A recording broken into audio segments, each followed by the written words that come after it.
चलिए some basic concept of chemistry में आगे देखते हैं हम लोग, ठीक है।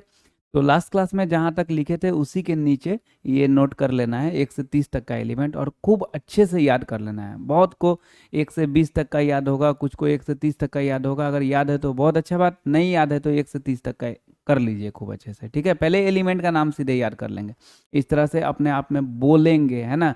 Hydrogen, helium, lithium, beryllium, boron, carbon, nitrogen, oxygen, fluorine, neon, sodium, magnesium, aluminium, silicon, phosphorus, sulphur, chlorine, argon, potassium, calcium, scandium, titanium, vanadium, chromium, manganese, iron, cobalt, nickel, copper, zinc. अगर थोड़ा सा भी गड़बड़ाए बोलने में तो उसको फिर से बोलना है, फिर से बोलना है, बार बार रिपीट करना है, रिवीजन करना है, ताकि खूब अच्छा से हो जाए। थोड़ा सा भी नहीं गड़बड़ाना चाहिए, बहुत यूज आता है 11th 12th दोनों में, काफ़ी ज़्यादा यूज आता है। तो 1 से 30 तक का एलिमेंट एकदम कायदे से याद रहना चाहिए, एकदम थोड़ा सा भी एन्ने ओने चुई चाई नहीं होना चाहिए, क्लियर कट याद रहना चाहिए, ठीक है। तो सबसे पहले हम लोग क्या करेंगे, 1 से 30 तक का एलिमेंट अगर कोई को एकदम पूरा खत्म हो गया, नहीं याद होगा, अगर याद होगा तो अच्छा बात है, 20 तक का याद होगा तो 10 को एक्स्ट्रा करना होगा, और 20 तक में थोड़ा सा भी गड़बड़ाना नहीं चाहिए, खूब अच्छे से। अगर मान लो कोई को याद नहीं होगा तो 5 5 करके याद कर लोगे। जैसे ऐसे hydrogen, helium, lithium, beryllium, boron, hydrogen, helium, lithium, beryllium, boron, hydrogen, helium, lithium, beryllium, boron. 4 5 बार बोलेंगे, खूब अच्छे से याद हो जाएगा। फिर आगे वाला 5 को करेंगे जब तक कि भूल जाएंगे। फिर इसी तरह बार बार रिपीट करते करते हो जाएगा याद, यार कर लेंगे याद 1 से 30 तक का। एकदम कोई भी पूछे ना, नहीं गड़बड़ाना है थोड़ा सा भी। अगर ये गड़बड़ाओगे ना, मतलब तुम केमिस्ट्री में कुछ जान ही नहीं रहे हो, इसका बेसिक खत्म है। तो 1 से 30 तक का एलिमेंट एकदम ऐसा याद करना है कि कभी ना भूले। तो उसके लिए रिवीजन बार बार करना होगा। ऐसा याद जो कभी ना भूले, उसके लिए क्या करना होता है, रिवीजन करना होता है। तो 1 से 30 तक का एलिमेंट खूब अच्छे से याद कर लेंगे। उसके बाद उसका सिंबल दिमाग में घुमा लेंगे। जैसे हाइड्रोजन का H, हीलियम का He, लिथियम का Li, बेरिलियम का B, बोरन का B, कार्बन का C, नाइट्रोजन का N। इस तरह से करके 1 से 30 तक का जब एलिमेंट याद कर लेंगे तो उसका सिंबल कर लेंगे, है ना। अब जैसे बहुत बच्चा, यार बहुत बच्चा समझ लेता है, लेकिन बहुत बच्चा नहीं समझता है, CU लिखा रहता है, कू कू करता है। अरे यार, तुम अगर केमिस्ट्री पढ़ रहे हो, एक कू कू कर रहे हो तो क्या फायदा फिर। तो CU देख के क्या पढ़ना है, इसको कॉपर पढ़ना है। क्या पढ़ना है, कॉपर पढ़ना है। हाँ, Fe देख के क्या पढ़ना है, आयरन पढ़ना है। क्या पढ़ना है, आयरन। उस दिन एक बच्चा को बोले आयरन लिखो तो वो आई लिख रहा है, यार आई मतलब आयोडीन होता है। तो थोड़ा इस सब चीज़ पे पकड़ बनाना है। बहुत कमज़ोर है पहले से, इससे डिपेंड नहीं करता है। अगर अभी भी नहीं पढ़ रहे हैं तो इससे फिर बहुत बेकार है, बहुत बेकार बात है। यार ठीक है, पहले जो भी है, ये है वो है जो भी है, लेकिन अब भी अगर कायदे से पढ़ेंगे तो बहुत कुछ जान जाएंगे, अच्छा रहेगा जी, ठीक है ना। तो 1 से 30 तक का एलिमेंट, उसका सिंबल, उसके बाद उसका एटॉमिक मास फ्रेम करेंगे। जैसे हाइड्रोजन, हाइड्रोजन का एटॉमिक नंबर 1, एटॉमिक मास 1, एकदम इसी तरह से जैसे बता रहे हैं उसी तरह से फ्रेम करना। Helium atomic number 2, atomic mass दो गुना करो 4, 4 ही होता है। लिथियम एटॉमिक नंबर 3, दो गुना करो 6 होता है 7।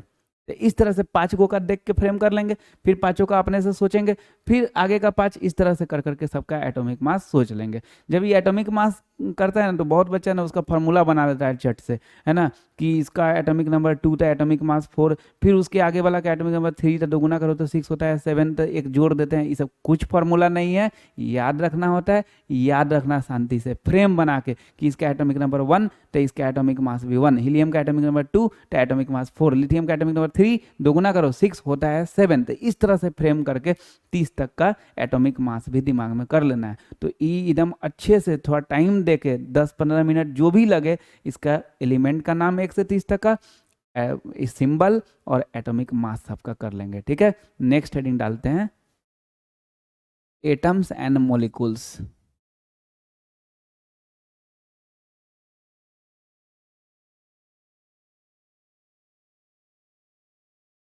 ठीक है। एटम्स क्या होता है, डाल्टन्स एटॉमिक थ्योरी का पहला नंबर पॉइंट ही तो पढ़े थे।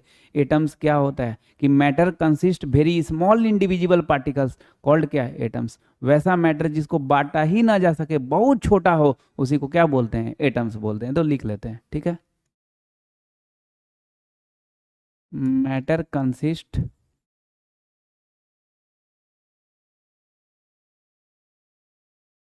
Very small indivisible particles called atoms, ठीक है।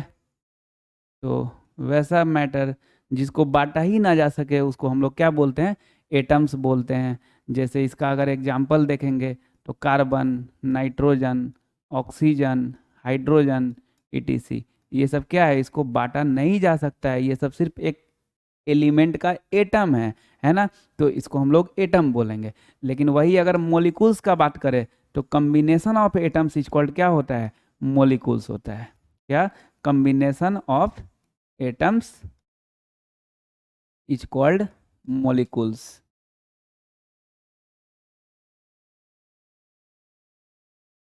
अब मोलिकुल्स में देखेंगे एग्जाम्पल, तो H2, N2, O2, O3, H2O, ETC, ये सब क्या है, मोलिकुल्स है, कम्बिनेशन ऑफ एटम्स है। जैसे हाइड्रोजन एक एटम है, फिर एक हाइड्रोजन एक एटम है, हाँ सेम टाइप का है लेकिन दो एटम तो है, तो दो एटम का कम्बिनेशन करके H2 बना दिए, तो ये क्या हो गया, मोलिकुल्स हो गया। तो combination of atom is called क्या, मोलिकुल्स। ठीक है भाई। तो तुमसे कोई पूछे कि नाइट्रोजन एटम्स है कि मोलिकुल्स है, तो क्या बोलोगे, एटम्स है। लेकिन वही अगर N2 लिखा रहे तो ये क्या हो गया, मोलिकुल्स हो गया। क्या हो गया, मोलिकुल्स हो गया। तो सिंपली N लिखा रहा है तो एटम्स, और इस तरह से लिखा हुआ रहे तो मोलिकुल्स। यही एटम्स और मोलिकुल्स में बेसिक डिफरेंस है। अब इसमें हम लोग कुछ पॉइंट्स देखते हैं, तो नीचे में some points, some points, some points में 6 बात देखेंगे हम लोग। कितना बात, 6 बात। पहले थोड़ा एक बार 6 बात दिमाग में घुमा लोगे, फिर 6 को समझते हैं एक एक करके। सबसे पहला रिलेटिव एटॉमिक मास, दूसरा एटॉमिक मास, तीसरा ग्राम एटॉमिक मास। थोड़ा शांति से सोचो भी यार, खाली देखे जा रहे हो। फिर से एक बार, पहला रिलेटिव एटॉमिक मास, दूसरा एटॉमिक मास, तीसरा ग्राम एटॉमिक मास। Relative atomic mass, atomic mass, gram atomic मास, ये किसके लिए बोले, एटम्स के लिए। एकदम सेम इसी तरह मोलिकुल्स के लिए बोल देंगे, relative molecular mass, molecular mass, gram molecular mass. यही 6 हो गया। फिर से एक बार, relative atomic mass, atomic mass, gram atomic mass. ठीक है, मोलिकुल्स के लिए relative molecular mass, molecular mass, gram molecular mass. यही 6 पॉइंट को हम लोग को पढ़ना है। ये 6 पॉइंट दिमाग में एक बार घूम जाना चाहिए आगे देखने से। अगर बाय द वे नहीं घूम पा रहा है तो पॉज करके या बैक बैक करके एक बार फिर से देखो, उसके बाद दिमाग में घुमाओ, फिर आगे देखना है। ठीक है ना, relative atomic mass, gram atomic मास, relative molecular mass, molecular mass, gram molecular मास। ठीक है, सबको एक एक करके देखते हैं। सबसे पहला रिलेटिव एटॉमिक मास।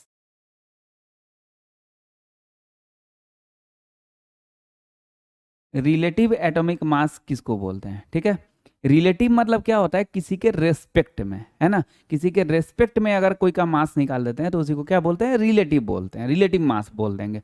रिलेटिव डेंसिटी भी पहले हम लोग पढ़े हुए थे ना, कि किसी एक सब्सटेंस के रेस्पेक्ट में किसी दूसरे सब्सटेंस का डेंसिटी निकाल देंगे तो उसी को रिलेटिव डेंसिटी। यहाँ पे रिलेटिव एटॉमिक मास है, मतलब किसी एक सब्सटेंस के रेस्पेक्ट में दूसरे का निकालते होंगे, है ना। एटॉमिक मास है मतलब एटम का निकालते होंगे। ठीक है ना। तो क्या होता था बुआ, समझो, रिलेटिव मतलब किसी के रेस्पेक्ट में। पहले ना अभी ना क्या होता है कि किलो, 1 किलो, 2 किलो, 5 किलो, इस तरह से। हालांकि पहले भी था, लेकिन पहले बहुत जगह अगर जाते हो कि कोयला लेने या लकड़ी लेने या बहुत सारा सामान जो वजन करके मिलता है, या आम उम लेने, है ना, तो उस केस में देखते होगे ना कि किलो नहीं रहता होगा, पत्थर उथर रहता होगा, पत्थर उथर रखे रहता होगा, बोलता होगा कि ये 1 kg है ना। तो 1 kg मांगते होगे तो अभी भी बहुत लेकिन कम आदमी रखता है वैसा। लेकिन कुछ आदमी हो सकता है रखता होगा पत्थर। कुछ दुकान में तुमको देखने को मिल जाएगा, फल उल वाला करने, छोटा मोटा दुकान हो तो उसमें मिल जाता है, पत्थर उथर रखे रहता है। 250 ग्राम लेना हो, आधा किलो लेना हो, 1 किलो लेना हो, वो चढ़ा देगा और उसके हिसाब से फिर वजन करके और तुमको दे देगा। तो वो क्या किया रहता है कि उतना पैसा तो नहीं बोल सकते, पैसा तो होता ही है, लेकिन पता नहीं क्यों जानबूझ के वैसे करता है कि कहीं से मान लो कि पत्थर उथर चुन के ले आया, और वो क्या किया कि 1 kg इधर में चढ़ा दिया, इधर में पत्थर चढ़ा दिया। अब देखा कि 1 kg के बराबर नहीं है, थोड़ा ज़्यादा है, तो उसको अच्छे से हथौड़ी से कूचेगा, उसको थोड़ा ठीक कर देगा, तो 1 kg के बराबर कर देगा, या फिर तोड़ देगा, या फिर उस हिसाब का लाएगा, 1 kg के बराबर कर देगा, वो पत्थर रख लेगा दुकान पे कि हाँ ये 1 kg है ना। तो ये क्या करता है कि किसी के रेस्पेक्ट में, 1 kg के रेस्पेक्ट में ही मान लिया कि हाँ ये पत्थर 1 kg है, इसको हम लोग एज्यूम कर लिए, है ना, वजन करके देख लेता है, मिला लेता है। उससे भी पहले ये पत्थर उथर से भी नहीं करता था, सीधे ऐसे ही बदलैन कर लेता था। जैसे एक तरफ मान लो कोई के खेत में जो है ना गेहूं हुआ है ना, तो और कोई दूसरे आदमी के खेत में आलू हुआ, तो क्या किया, एक तरफ क्या किया, गेहूं चरा दिया, एक तरफ आलू चरा दिया, और फिर उसको दोनों बराबर हो गया तो फिर दे दिया। या एक बर्तन में आलू रख दिया, अब वही बर्तन को आलू हटा के भर के आलू रख दिया, फिर हटा दिया, फिर गेहूं रख दिया, और गेहूं उसको दे दिया, आलू इसको दे दिया। इस तरह से भी कर लेता था, एक्सचेंज कर लेता था, है ना। लेकिन अब धीरे धीरे धीरे विकसित हुआ। तो उसी तरह पहले का साइंटिस्ट लोग भी क्या करते थे, जैसे कोई भी एटम का जब मास निकाले ना, कोई भी एटम का जब मास निकाले, तो कार्बन 12 एटम, कार्बन 12 बोलने का क्या मतलब है कि वैसा कार्बन जिसका एटॉमिक मास 12 हो। कार्बन का एटॉमिक मास 13 भी तो हो सकता है, 14 भी तो हो सकता है, आइसोटोप होता है कार्बन का। तो कार्बन 12 एटम के रेस्पेक्ट में किसी एटम का मास निकालेंगे तो उसी को रिलेटिव एटॉमिक मास बोलेंगे। फिर से एक बार, कार्बन 12 एटम के रेस्पेक्ट में किसी एटम का मास निकालेंगे तो उसी को रिलेटिव एटॉमिक मास बोलेंगे। एक बार लैंग्वेज में सुनना, ध्यान से सुनना, ठीक, ऐसा सुनना कि याद हो जाए, और ठीक से सुनोगे तो याद हो जाएगा। The mass of an atom, क्या, the mass of an atom with respect to 1/12 of mass of C12 atom. अच्छा, खाली कार्बन 12 एटम नहीं, कार्बन 12 एटम को 12 भाग में बांट दिए और उसके रेस्पेक्ट में मास निकाले कोई एटम का, उसको रिलेटिव एटॉमिक मास बोलेंगे। हाँ तो सुनना, the mass of an atom with respect to 1/12 of mass of C12 atom is called क्या, रिलेटिव एटॉमिक मास। तो लिख लोगे, the mass of an atom with respect to 1/12 of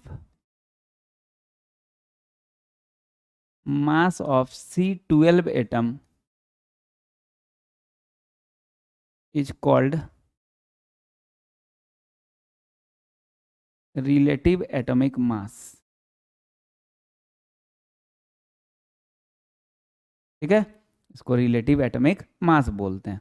थोड़ा फ्रेम कर लेंगे, लैंग्वेज अच्छा रहेगा यार, छोटा तो है, कोई बहुत बड़ा तो है नहीं, कि the mass of an atom with respect to 1/12 of mass of C12 atom is called क्या, रिलेटिव एटॉमिक मास। ठीक है, अब relative atomic mass equal to क्या हो जाएगा, relative atomic mass equal to mass of an atom, है ना, mass of an atom divided by, with respect to है ना, तो divided by 1/12 of mass of C12 atom, है ना, 1/12 ऑफ मास ऑफ क्या, C12 एटम।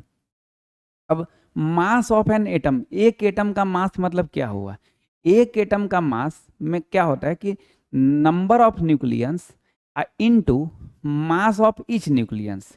पहले ना मास ऑफ एन एटम मतलब ऐसे लिख दो, मास of nucleons in an atom, mass of nucleons in an atom. ठीक है, कोई कोई न्यूक्लियंस सुन के और सोच रहा है कि न्यूक्लियंस नहीं न्यूक्लियस होता है, नहीं, न्यूक्लियंस और न्यूक्लियस ये दोनों अलग अलग टर्म है। पहले ये दोनों को समझ लेते हैं फिर आगे देखते हैं। न्यूक्लियस मतलब कोई एटम के सेंटर पे कंसंट्रेट हो प्रोटॉन, और न्यूट्रॉन जहां पे रहता है उसी को क्या बोलते हैं, न्यूक्लियस बोलते हैं, है ना। लेकिन न्यूक्लियंस मतलब उसमें जो न्यूक्लियस के अंदर जो नंबर ऑफ प्रोटॉन और न्यूट्रॉन हो उसी को न्यूक्लियंस बोलते हैं, नंबर ऑफ न्यूक्लियंस बोलते हैं। तो न्यूक्लियस जो सेंटर पे कंसंट्रेट हो पॉजिटिव चार्ज और निगेटिव चार्ज उसको न्यूक्लियस बोलते हैं, और न्यूक्लियस के अंदर जो नंबर ऑफ प्रोटॉन और न्यूट्रॉन हो उसको न्यूक्लियंस बोलते हैं। ठीक है, तो क्या लिखे, मास ऑफ एन एटम मतलब क्या, मास of nucleons in an atom, मतलब एक एटम में जो मास ऑफ न्यूक्लियंस है वो, divided by 1/12 into mass of C12 atom, जाहिर सी बात है 12 रहेगा उसका मास, है ना। C12 एटम का एटॉमिक मास कितना, 12 into mass of each nucleons, mass of each nucleons. ठीक है, एक न्यूक्लियंस का मास। अब बात है कि मास ऑफ न्यूक्लियंस मतलब क्या, कितना न्यूक्लियंस है ये तो पता नहीं, तो नंबर ऑफ न्यूक्लियंस मतलब जितना नंबर ऑफ प्रोटॉन और न्यूट्रॉन हो वो, into mass of each nucleons मतलब एक न्यूक्लियंस का मास से नंबर ऑफ न्यूक्लियंस मल्टीप्लाई कर दिया जाएगा तो मास ऑफ न्यूक्लियंस आ जाएगा। तो मास ऑफ न्यूक्लियंस मतलब number of nucleons into mass of each nucleons, mass of each nucleons, ठीक है, डिवाइडेड बाई 1/12 इंटू 12 ये कट जाएगा, मास ऑफ इच न्यूक्लियंस लिखा जाएगा, ठीक है। चलो, और जैसे ही तुम मास ऑफ इच न्यूक्लियंस लिखोगे ये कट जाएगा, तो फाइनली क्या बच गया, number of nucleons in an atom बच गया, नंबर ऑफ न्यूक्लियंस बच गया, ठीक है। तो फाइनली हम लोग क्या देखे कि relative atomic mass equal to क्या आ गया, नंबर ऑफ न्यूक्लियंस आ गया। देखो कॉपी में तो पूरा लिखना है लेकिन रटना नहीं है, बार बार प्रैक्टिस भी नहीं करना है, सीधे ये फ्रेम कर लेना है कि relative atomic mass equal to क्या होता है, नंबर ऑफ न्यूक्लियंस होता है। वो तो एक बार देख लिए कि हाँ कैसे आया, नंबर ऑफ न्यूक्लियंस के बराबर कैसे आया, तो ये मेन फॉर्मूला होता है mass of an atom with respect to 1/12 of mass of C12 atom, लिख दिए। अब मास ऑफ एन एटम मतलब mass of nucleons in an atom, है ना। अब mass of nucleons in an atom by 1/12 into इसका atomic mass 12 into mass of each nucleons, और उसके बाद फिर काट कूट करके नंबर ऑफ न्यूक्लियंस आ गया। तो तुमसे सिंपली कोई पूछे relative atomic mass equal to क्या, तो बोलना नंबर ऑफ न्यूक्लियंस। फिर से एक बार, relative atomic mass equal to क्या, तो क्या बोलना, नंबर ऑफ न्यूक्लियंस। और नंबर ऑफ न्यूक्लियंस मतलब क्या, तो number of proton plus number of neutron. बोलो क्या बोलोगे, number of proton plus number of neutron, number of proton plus number of neutron, ठीक है भाई। ये तो चलो समझने का बात हो गया, लिखने का बात हो गया। लेकिन अगर तुमसे कोई पूछे कि relative atomic mass of, relative atomic mass of hydrogen क्या होगा, तो उसके लिए ये सबसे कोई लेना देना नहीं है। ये तो कंसेप्ट हो गया कि भाई रिलेटिव एटॉमिक मास क्या होता है, तो एक एटम का मास 1/12 of mass of C12 atom के रेस्पेक्ट में अगर निकालते हैं तो उसी को रिलेटिव एटॉमिक मास बोलते हैं। लेकिन अगर तुमसे कोई पूछे relative atomic mass of hydrogen क्या होगा, तो तुम जो पीछे अभी बताएं 1 से 30 तक का एलिमेंट याद करने के लिए, उसका एटॉमिक मास फ्रेम करने के लिए, तो जो एटॉमिक मास तुम याद किए हुए हो वो एक्चुअली में रिलेटिव एटॉमिक मास है। बोल चाल के भाषा में देखो हम लोग मास को वेट भी बोल देते हैं, लेकिन एक्चुअली में मास और वेट में डिफरेंस होता है ना, उसी तरह बोल चाल के भाषा में एटॉमिक मास लिख देते हैं, लेकिन एक्चुअली में वो क्या होता है, रिलेटिव एटॉमिक मास होता है। क्योंकि रिलेटिव एटॉमिक मास का कोई यूनिट नहीं होगा, किसी के रेस्पेक्ट में ना निकालेंगे, कार्बन 12 एटम के रेस्पेक्ट में निकालेंगे, तो जाहिर सी बात है इसका यूनिट कुछ नहीं होगा। तो हाइड्रोजन का एटॉमिक नंबर तुम 1 फ्रेम किए हो, एटॉमिक मास भी 1 फ्रेम किए हो, तो सीधे इसका रिलेटिव एटॉमिक मास पूछे तो क्या लिख दोगे, 1। इसका कोई यूनिट नहीं होगा। एक्चुअली में वो जो एटॉमिक मास उस समय से हम लोग बोल रहे थे, वो एटॉमिक मास नहीं था, वो रिलेटिव एटॉमिक मास ही था, ठीक है ना। चलो, अगर तुमसे कोई बोले relative atomic mass of, relative atomic mass of nitrogen बताओ, तो नाइट्रोजन का एटॉमिक नंबर कितना, 7, एटॉमिक मास बताओ, दोगुना 14, और 14 ही होता है, तो रिलेटिव एटॉमिक मास सीधे पूछे तो क्या बोल दोगे, 14 बोल दोगे। तो सिंपली अगर तुमसे कोई रिलेटिव एटॉमिक मास कोई एलिमेंट का पूछ रहा है, तो इसका मतलब ये नहीं कि ये सब पूरा आना चाहिए। हाँ, रिलेटिव एटॉमिक मास क्या होता है ये डिफाइन करने बोले तो ये बोल दो कि 1/12 of mass of C12 atom के रेस्पेक्ट में किसी एटम का मास निकालेंगे तो रिलेटिव एटॉमिक मास बोलेंगे। लेकिन अगर तुमसे कोई एटम का बोल रहा है रिलेटिव एटॉमिक मास, तो जो तुम याद किए हो सीधे वो बोल दो, यूनिट कुछ नहीं बोलना। तो उधर भी यूनिट तुम कहाँ याद किए हुए हो, जो याद किए हुए वो बोल दो, रिलेटिव एटॉमिक मास हो जाएगा। ये अभी हम लोग एक पॉइंट पर है, सम पॉइंट्स में कितना पढ़ना है, 6 पॉइंट पढ़ना है। अभी हम लोग एक पॉइंट पर है, रिलेटिव एटॉमिक मास, ठीक है ना। चलो नीचे में 2 करके एटॉमिक मास, एटॉमिक मास, ठीक है।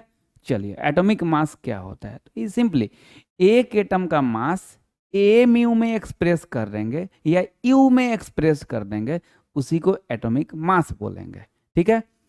एक एटम का मास ए म्यू में एक्सप्रेस कर देंगे या यू में एक्सप्रेस कर देंगे, उसी को क्या बोलेंगे, एटॉमिक मास बोलेंगे। पहले इसको लिखते हैं फिर और डेप्थ में इसको समझते हैं, ठीक है।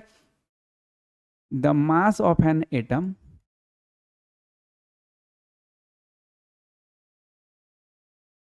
expressed in a mu और u is called atomic mass. ठीक है भाई।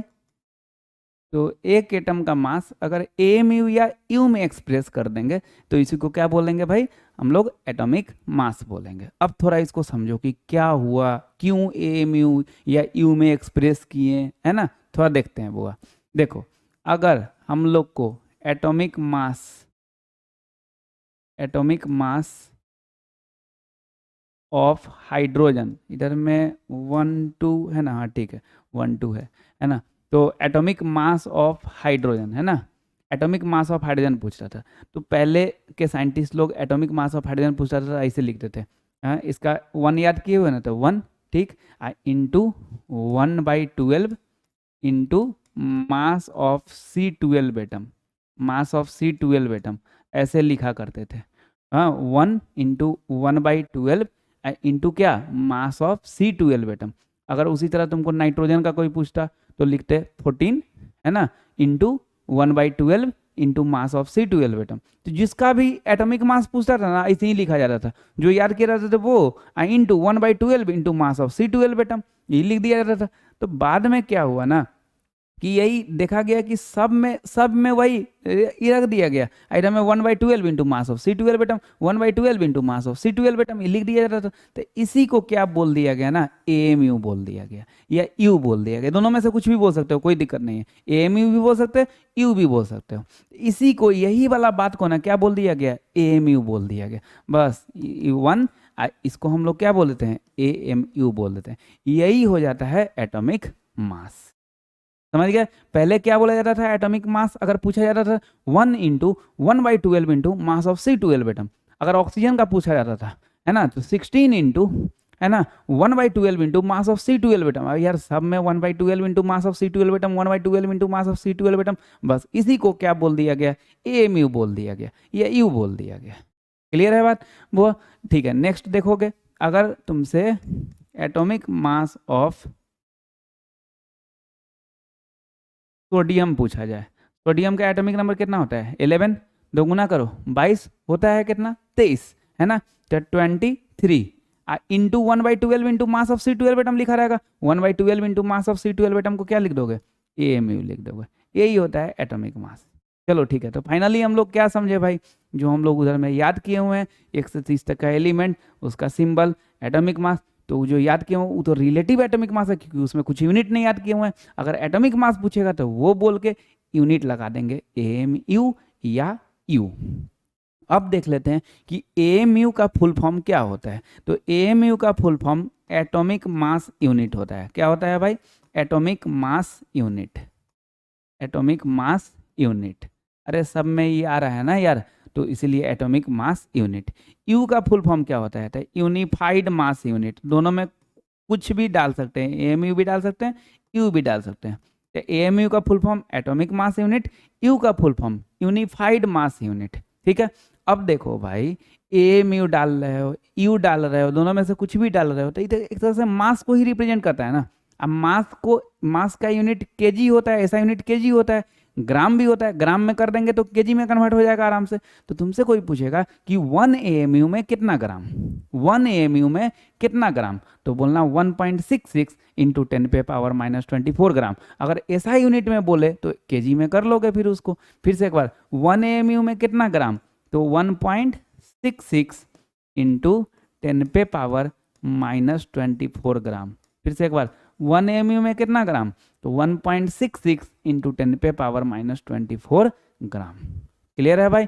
तो अगर तुमसे कोई एटॉमिक मास पूछे तो जो AMU बोलते हुए, AMU किसको बोलते हैं, 1/12 into mass of C12 atom को। ठीक है, जानकारी रहता है ना तो अच्छा रहता है कि जो AMU बोल रहे हैं तो इसका डेप्थ में हम लोग समझे कि क्यों बोल रहे हैं AMU। तो पहले का साइंटिस्ट लोग क्या करते थे, 1/12 into mass of C12 atom, 1/12 into mass of C12 atom. तो उसी को क्या कर दिया गया, AMU कर दिया गया या यू कर दिया गया। ठीक है भाई।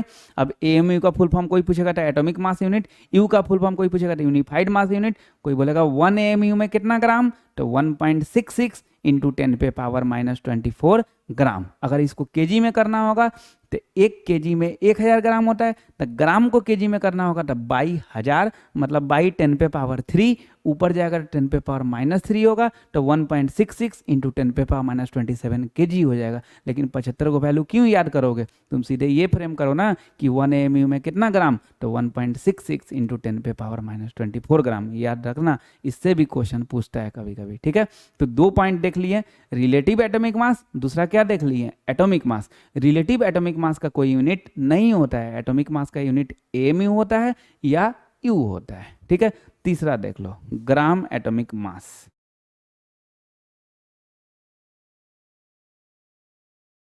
ग्राम एटॉमिक मास, देखो भाई, रिलेटिव एटॉमिक मास और एटॉमिक मास दोनों में तुम देखे the mass of an atom, है ना, the mass of an atom. Relative atomic mass the mass of an atom with respect to 1/12 of mass of C12 atom. Atomic mass में the mass of an atom expressed in AMU और U। Gram atomic mass ऐसा नहीं होता है, the mass of an atom नहीं होता है। यार थोड़ा डेप्थ में समझना है, अच्छे से सोचना है, ये सब बात जानते रहते हैं ना तो अच्छा रहता है जी, अच्छा लगता है ना, बेस जब जानते रहता है आदमी तो। हाँ, तो ग्राम एटॉमिक मास मतलब एक एटम का मास नहीं, एक मोल एटम का मास। एक मोल एटम मतलब 6.022 इंटू 10 पे पावर 23 एटम का मास। बहुत होता है 6.022 इंटू 10 पे पावर 23 मतलब 6022, अब 20 को जीरो, इतना एटम का मास। वो सब देखो एक एटम का मास, एक एटम का मास, ये सीधे एक मोल एटम का मास है ना। तो ग्राम एटॉमिक मास क्या होता है, एक मोल एटम का मास जिसको ग्राम में एक्सप्रेस करे उसी को क्या बोलेंगे, ग्राम एटॉमिक मास। फिर से एक बार, एक मोल एटम का मास जिसको ग्राम में एक्सप्रेस करे उसी को क्या बोलेंगे, ग्राम एटॉमिक मास। तो लिखेंगे definition, the mass of 1 mole of atoms expressed in gram is called gram atomic mass. ठीक है, तुमसे कोई पूछे ग्राम एटॉमिक मास मतलब क्या, gram atomic mass equal to क्या, तो बोलना मास ऑफ 1 मोल एटम। क्या बोलोगे, मास ऑफ 1 मोल एटम्स, है ना, मास ऑफ 1 मोल एटम्स। अब मास ऑफ 1 मोल एटम्स मतलब क्या, तो मास of 1 atoms I into Avogadro number मतलब 6.022 इंटू 10 पे पावर 23। तो मास ऑफ 1 मोल एटम्स मतलब क्या, मास of 1 atoms into Avogadro number, एक एटम का मास इंटू क्या भाई, एवोगैड्रो नंबर।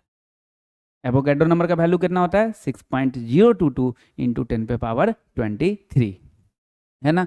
जैसे हम लोग निकालते हैं ग्राम एटॉमिक मास ऑफ हाइड्रोजन, ठीक है भाई, ग्राम एटॉमिक मास ऑफ हाइड्रोजन। देखो सिंपली लिखने का बात अगर आए तो सीधे तुम हाइड्रोजन का उधर याद किए हुए एटॉमिक नंबर 1, एटॉमिक मास भी 1, तो 1 यूनिट ग्राम ना, तो ग्राम लिख देना।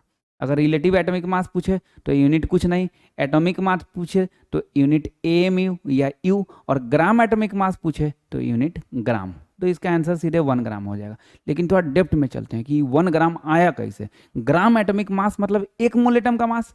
तो पहले एक एटम का मास कितना होता था, 1 AMU, कितना होता था 1 AMU। एक मोल एटम का मास निकालना है मतलब क्या चीज से मल्टीप्लाई कर देना है, एवोगैड्रो नंबर से। इसको हम लोग को क्या चीज में, ग्राम एटॉमिक मास बोला है ना, तो ग्राम में लाना है ना। अरे अभी 1 AMU लिखे इंटू एवोगैड्रो नंबर लिखे, तो क्या हो जाएगा 1 AMU में कितना ग्राम, तो 1.66 इंटू 10 पे पावर -24 ग्राम। ये हो गया तुम्हारा 1 AMU में इतना ग्राम, इंटू एवोगैड्रो नंबर 6.022 इंटू 10 पे पावर 23। इसको जब तुम सॉल्व करोगे तो पता चलेगा कि 1 ग्राम आ जाएगा, है ना, 1 ग्राम आ जाएगा। तुमसे अगर डायरेक्टली कोई पूछे ग्राम एटॉमिक मास ऑफ हाइड्रोजन, 1 ग्राम बोलोगे, क्यों इतना करोगे। लेकिन डेप्थ में कोई पूछे 1 ग्राम कैसे आया, तो बोलना देखो gram atomic mass of hydrogen मतलब mass of 1 mole hydrogen. Mass of 1 mole hydrogen मतलब mass of 1 hydrogen into Avogadro number. अब मास ऑफ वन हाइड्रोजन मतलब 1 AMU इंटू एवोगैड्रो नंबर। अब 1 AMU में कितना ग्राम, 1.66 into 10⁻24 gram into Avogadro number 6.022 into 10⁻23, जो कि solve करके कितना आएगा, 1 ग्राम आएगा। कैसे 1 ग्राम आएगा देखते हैं। इसको अगर हम लोग मल्टीप्लाई करेंगे तो 1.66 में 6.022, 6.022 से ना करके अप्रोक्स में 6 से कर दें, तो 6 से करेंगे तो 6 6 जार 36 3, फिर 6 जार 36 और 3 39 3, 6 1 जार 6 और 3 9, तो 9.96 आया। ध्यान रखना हम एक्यूरेट नहीं लिए हैं, 6.022 को 6 ले लिए हैं तो 9.96 आया इंटू 10 पे पावर -24 और 10 पे पावर 23 कितना हो जाएगा, 10 पे पावर -1, तो 10 पे पावर -1 हो गया। ठीक है, 10 पे पावर -1 मतलब बाई 10, अब बाई 10 मतलब एक डिजिट पीछे जाएगा तो 0.996 हो जाएगा, है ना। 0.996 को अप्रोक्स में अगर लोगे, क्योंकि अप्रोक्स वैल्यू लिए हो तुम 6.022 को 6, तो 0.996 को अगर तुम अप्रोक्स में लोगे तो खूब आराम से 1 आ जाएगा, है ना।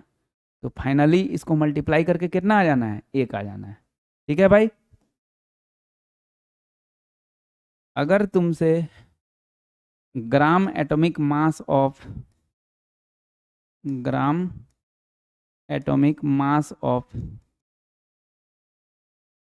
अल्युमिनियम पूछ रहा है, अल्युमिनियम का एटॉमिक नंबर कितना, 13, दोगुना करो 26 होता है 27, तो सीधे तुम क्या लिख दो, 27 ग्राम। कोई डेप्थ में पूछे तो बोलो ग्राम एटॉमिक मास ऑफ अल्युमिनियम मतलब मास ऑफ 1 मोल अल्युमिनियम। और डेप्थ में ना भी पूछे तो अपना से तो एक बार जरूर सोचा करो, ऐसा नहीं है पूछेगा तभी पढ़ेंगे, यार अपना से भी सोचेंगे तो अच्छा रहेगा ना जी, है ना। तो gram atomic mass of aluminium मतलब mass of 1 mole aluminium. Mass of 1 mole aluminium मतलब mass of 1 aluminium into Avogadro number. Mass of 1 aluminium मतलब 27 AMU इंटू एवोगैड्रो नंबर मतलब 6.022 इंटू 10⁻23। अब 27 AMU है तो उसको ग्राम में ना करना है, तो 27 इंटू AMU का वैल्यू 1.66 इंटू 10⁻24 इंटू 6.022 इंटू 10⁻23, इतना जब करेंगे तो फाइनली 27 ग्राम ही आएगा। ठीक है भाई, चलिए तो फाइनली हम लोग 3 को पॉइंट देखे, relative atomic mass, gram atomic मास, और तीनों पॉइंट से हम लोग क्या सीखे कि जो याद किए हैं स्टार्टिंग में, है ना, 1 से 30 तक का एलिमेंट, उसका सिंबल, एटॉमिक मास, उसी का यूज आया, है ना। हाँ ठीक है, इन डेप्थ कंसेप्ट में अगर देखें तो थोड़ा सा अच्छा बात है, लेकिन यूज उसी का आया फाइनली बोलने में। बस रिलेटिव एटॉमिक मास में कोई यूनिट नहीं देंगे, एटॉमिक मास में यूनिट AMU या यू लगा देंगे, ग्राम एटॉमिक मास में यूनिट ग्राम लगा देंगे। जब रिलेटिव एटॉमिक मास बोलेंगे दिल में ये आना चाहिए मास ऑफ 1 एटम, हाँ विथ रेस्पेक्ट टू वाला, है ना। फिर एटॉमिक मास आए तो मास ऑफ 1 एटम, लेकिन जब ग्राम एटॉमिक मास आए तो मास ऑफ 1 एटम नहीं, मास of 1 mole of atoms, mass of 1 mole of atoms. ठीक है भाई, चलिए अब एकदम ये तीनों अभी हम लोग किसके लिए पढ़े हैं, एटम्स के लिए। अब तीनों किसके लिए पढ़ेंगे, मोलिकुल्स के लिए। अभी रिलेटिव एटॉमिक मास पढ़े, तो अब क्या पढ़ेंगे, मोलिकुल्स के लिए रिलेटिव मोलिकुलर मास। तो 4 नंबर रिलेटिव मोलिकुलर मास।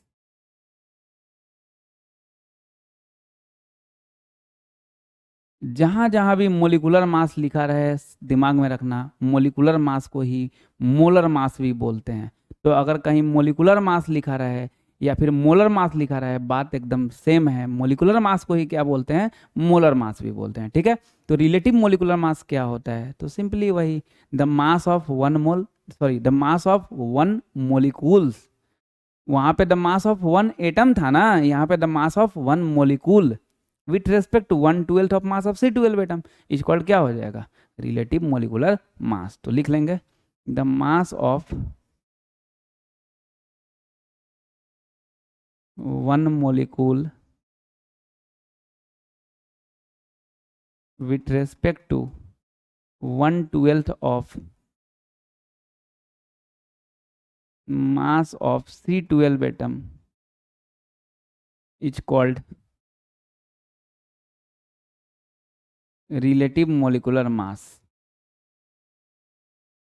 अगर इसको याद करना पड़े तो बहुत शर्मनाक बात होगा, क्योंकि रिलेटिव एटॉमिक मास का हम लोग याद ऑलरेडी किए हुए हैं। The mass of one atom, है ना, with respect to 1/12 of mass of C12 atom. तो क्यों इसको याद करोगे यार? Relative molecular mass, the mass of one molecule, आगे सेम, क्यों याद करोगे? फ्रेम करो ना, है ना।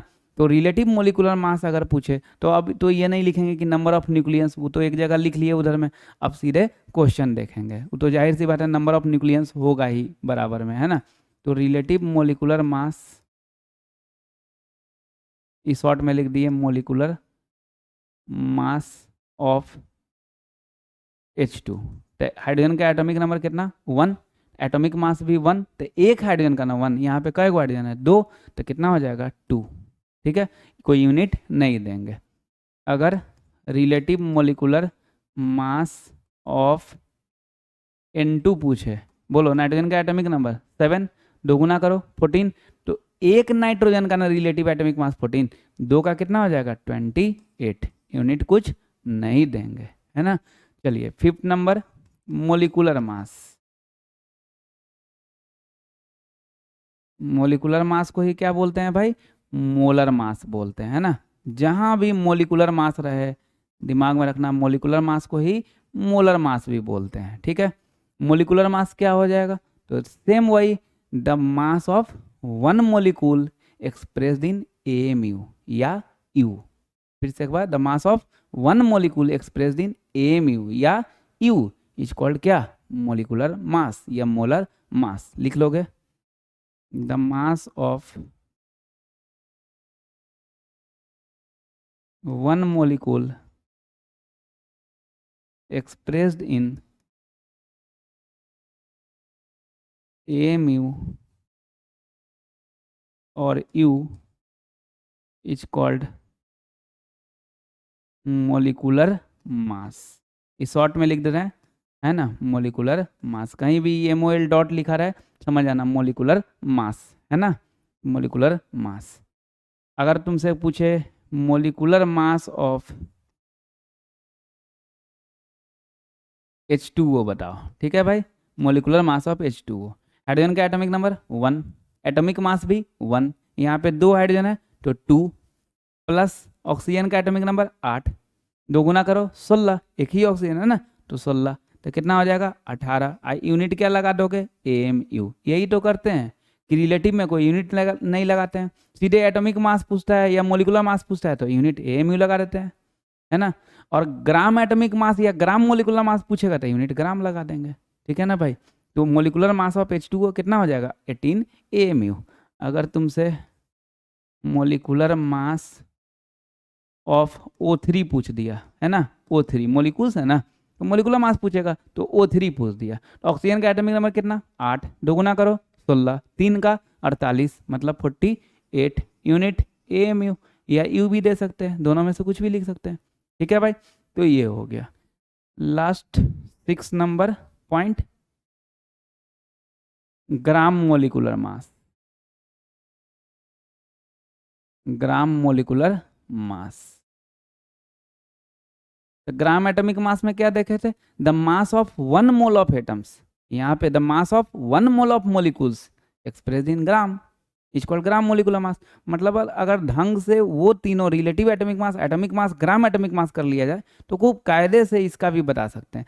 तो हम तो बोलेंगे उसी को खूब अच्छे से फोकस करके करो और इसको सोचो, है ना। इसका भी अगर रट रहे हैं तो क्या मजा फिर पढ़ने का, है ना। तो ग्राम molecular mass, the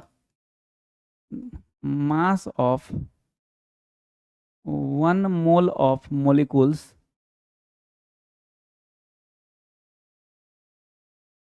expressed in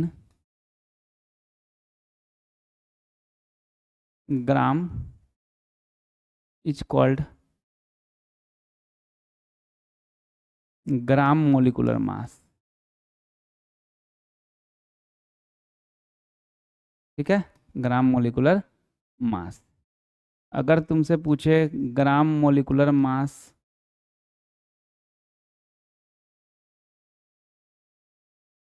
of CH4, gram molecular mass of CH4, carbon का एटॉमिक नंबर कितना? 6, दो गुना करो 12, तो 12 हाइड्रोजन का एटॉमिक नंबर 1, एटॉमिक मास भी 1, तो 4 का कितना हो जाएगा 4, तो 12 + 4 16। ग्राम मोलिकुलर मास पूछ रहा है, उसलिए यूनिट क्या दे देंगे, ग्राम दे देंगे। ठीक है भाई, अगर ग्राम मोलिकुलर मास ऑफ N2 पूछ दिया तो नाइट्रोजन का एटॉमिक नंबर 7, 2 गुना करो 14, 2 का 28। चूंकि ग्राम मोलिकुलर मास पूछ रहा है उसलिए यूनिट क्या हो जाएगा, ग्राम हो जाएगा। कभी नाइट्रोजन एटम का ग्राम मोलिकुलर मास नहीं पूछ सकता है बुआ, इसका अगर पूछना होगा तो ग्राम एटॉमिक मास पूछेगा, अगर इसका पूछना होगा तो क्या पूछेगा, ग्राम मोलिकुलर मास पूछेगा। अरे यार मोलिकुल्स के लिए एटॉमिक मास कैसे पूछ देगा, फिर वही बात बोल चाल के भाषा में बोल देते हैं, लेकिन एक्चुअली में अगर देखा जाए तो इसके लिए ग्राम एटॉमिक मास, इसके लिए ग्राम मोलिकुलर मास, है ना, इसके लिए रिलेटिव एटॉमिक मास, इसके लिए क्या रिलेटिव मोलिकुलर मास, है ना, इसके लिए एटॉमिक मास, इसके लिए मोलिकुलर मास।